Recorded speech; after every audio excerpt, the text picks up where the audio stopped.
నమస్కారం అండి. అందరూ బాగున్నారా? శుక్రవారం అందరికీ శుభోదయం. మీరందరూ ఎలా ఉన్నారు? అందరూ అడుగుతున్నారు. ముందుగా మన వాళ్ళందరికీ హాయ్. అందరూ అడుగుతున్నారు, ఏం అడుగుతున్నారంటే, అమ్మ మీది కుంకుమ స్టిక్కరా అని. నాది స్టిక్కర్ కాదు నాన్న, కుంకుమే. దానికి సీక్రెట్ ఏంటంటే, ఇది గమ్ము నాన్న, గమ్. ఇది మన కుంకుమ పెట్టుకునేటప్పుడు కింద పెట్టుకోవాలన్నమాట. కొంచెం ఇది గమ్ము, ఇదిగోండి. ఇది ఇలా తీసుకొని కొంచెం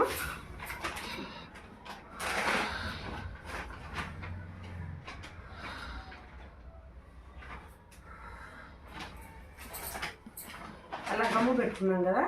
ఇప్పుడు ఇది కుంకుమ అన్నమాట. కుంకుమ వేసి పెట్టాలి. డబ్బాలో నిండుగా వేసి పెడతాను. ఇది కుంకుమ.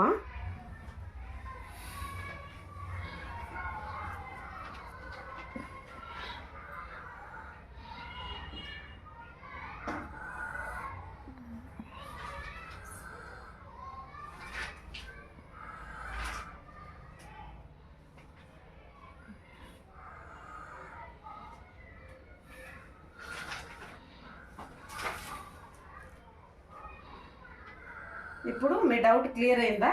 ఇదన్నమాట, అలా పెట్టుకుండేస్తాను. ఓకే.